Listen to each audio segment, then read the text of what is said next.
Bonjour à tous, excusez-moi pour l'interruption. Alors, je termine le cours. Nous étions en train de parler dans la fin de la diapositive, dans la fin de la vidéo précédente, de l'inspiration et du muscle qui permet l'inspiration, le fameux diaphragme. Donc, c'est un énorme muscle sur lequel sont collés les poumons.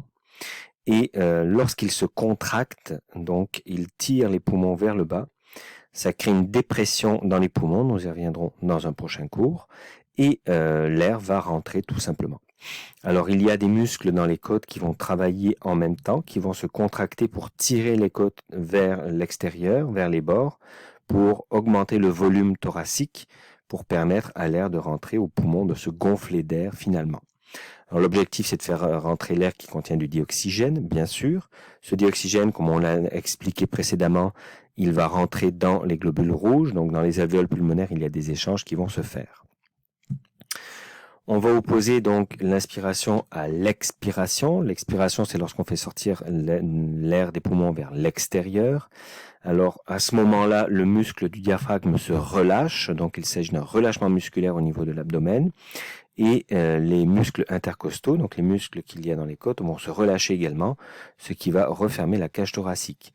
Donc le diaphragme en remontant, puisque en arrêtant de le contracter, il va remonter tout simplement, et les muscles intercostaux en se relâchant, eh bien tous ces muscles mis ensemble vont diminuer le volume, donc les poumons, regardez ici, se retrouvent comprimés puisque le diaphragme se relâche, donc il remonte, et le volume thoracique diminue, ça pousse l'air en fait, donc ça crée une surpression dans les poumons, et l'air va sortir tout simplement des poumons.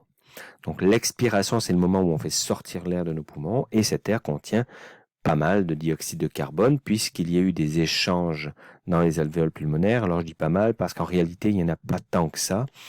Le gaz principal qui ressort, c'est le diazote qui n'a pas été absorbé, et il reste même du dioxygène qui n'a pas été absorbé non plus dans l'air que l'on expire. Donc il n'y a pas tant que ça de dioxyde de carbone. Donc voilà ce qui manquait pour le cours sur la respiration.